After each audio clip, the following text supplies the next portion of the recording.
उपासना करो। देवी जी में भी इतनी वैरायटी है,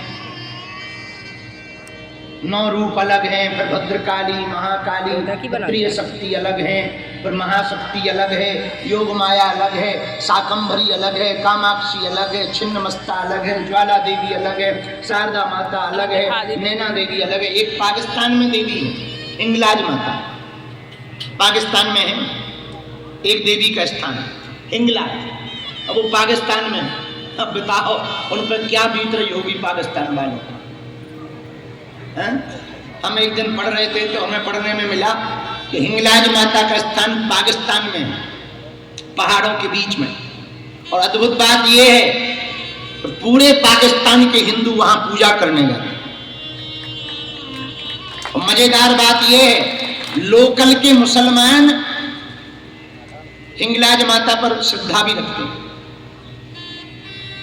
खैर पाकिस्तान अपना ही बेटा है,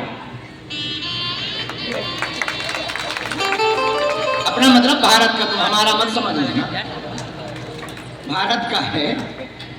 तो जब पिताजी के निवासी सब देवी की पूजा कर सकते हैं तो बेटा के निवासी क्यों नहीं कर सकते? कोई बुराई थोड़ी है। तो आज तीसरे दिन मां चंद्रघंटा देवी की उपासना होती है। आज तीसरा दिन भगवती की आराधना में हम सबका बहुत अच्छे से व्यतीत हो, ऐसी कामना हम कर रहे हैं।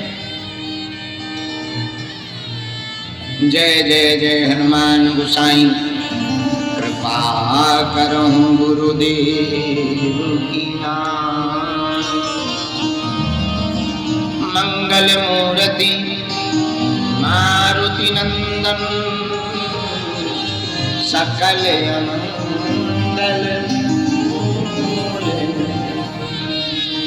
अच्छा, आदमी का मूल स्वभाव जाता नहीं है। हम कितनी भी दुर्गा जी की कथा सुना ले पर हनुमान जी आई जाते। हाँ, बहुत हम कंट्रोल भी करते हैं कि तुम्हें नहीं आना है 9 दिन, आप वहीं मंदिर में रहो, हम तब तक देवी जी से मुलाकात कर लें, माता रानी से। लेकिन वो आ ही जाते हैं, ना चाहते हुए भी आ ही जाते हैं।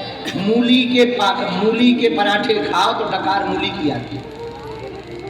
हाँ, हाँ, जो खाओगे वही उगलोगे। एक आदमी, अच्छा ये अंदर का स्वभाव बड़ा विचित्र होता है। एक आदमी के घर पे एक रिश्तेदार आए। अच्छा, वो रिश्तेदार जिनके घर आने थे उनको बड़ा काम था उन रिश्तेदार से, लेकिन उन रिश्तेदार की एक ही दिक्कत थी, उनकी नाक बड़ी थी, नाक। और पूरे चेहरा में केवल नाक ही नाक थी और तो कुछ दिखता ही नहीं था, नाक ही दिखती थी।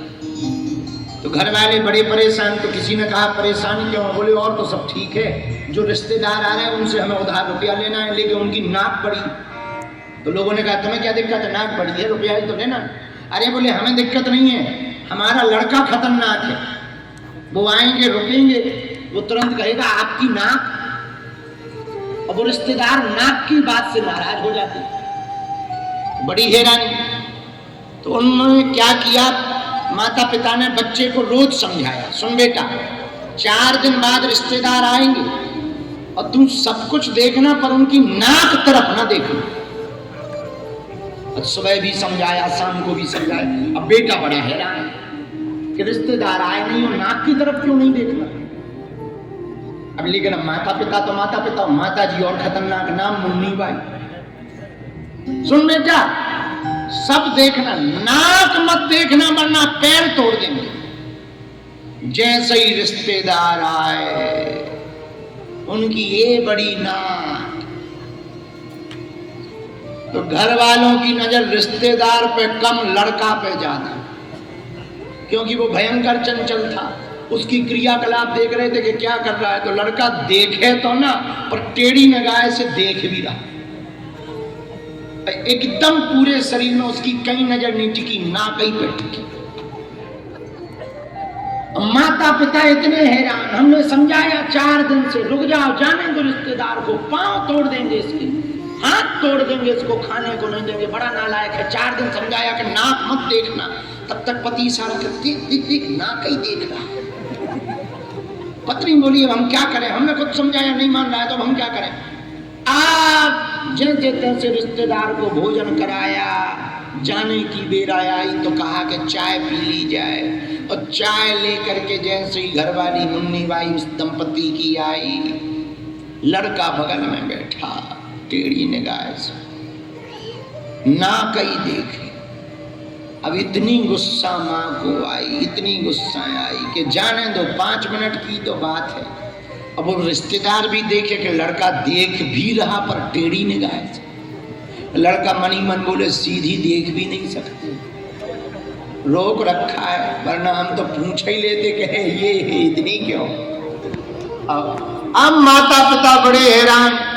तो माता जी की अच्छा दिन न रात वही दिमाग में था माता जी के, नाक नाक नाक नाक नाक नाक नाक नाक। जैसे ही चाय रखी और शक्कर ली, तुरंत बोली भाई साहब भोजन तो अच्छा था। हाँ बहन जी बहुत अच्छा था, लो चाय पी लो। अब आप बताओ हम आपकी नाक में कितनी शक्कर डाल दें। तो लड़का से तो नहीं गड़बड़ानी, माता जी से गड़बड़ा। आप जब उन्हें ध्यान आया, अरे राम राम राम, रिश्तेदार का मुंह टेढ़ा हो गया, तो पति ने एक जोरदार चाटा मारा। बोले लड़का से ज्यादा खतरनाक तो तुम हो। तब पता लगा ये पूरा का पूरा खेल लड़का का बिगाड़ा नहीं है, इनका खुद का बिगाड़ा है। ये 4 दिन से नाक ही नाक रट रही। ऐसा कई बार होता है, जो बात तुम छिपाना चाहो पता लगे वो पता चल जाए। क्योंकि उसका चिंतन करते हैं कि ये नहीं बताना, बाकी सब बताना, ये नहीं बताना, बाकी सब बताना, वो निकल ही जाती है। इसलिए जो अंदर होगा वही तो बाहर निकलेगा। अंदर यदि भगवान की भक्ति होगी, भगवान की चर्चा होगी, तो स्वाभाविक रूप से बाहर भी भगवान की ही चर्चा होगी। इसलिए मन को भगवान की भक्ति में लगाना चाहिए। बोलो सीताराम, जोर से बोलो और जोर से बोलो। किसी ने हमसे कल पूछा शाम को, गुरुजी नवरात्रि चल रही है, देवी की उपासना कैसे करनी चाहिए। कल तो हम उस वक्त मौन हो गए थे, तो बोल नहीं पाए जाते समय। मंदिर पे तो बोले हैं, रास्ता में जो गुरुजी ने नियम दे रखा है वो नियम करना था, तो जब शुरू कर दिया तो जवाब नहीं दे पाए। आज हमें याद आ गया। सुनो, नवरात्रि में भगवती की उपासना करने वाले जितने भी साधक हैं भैया, भगवती की साधना, देवी की साधना कैसे करनी चाहिए, जरा तरीका सुनो।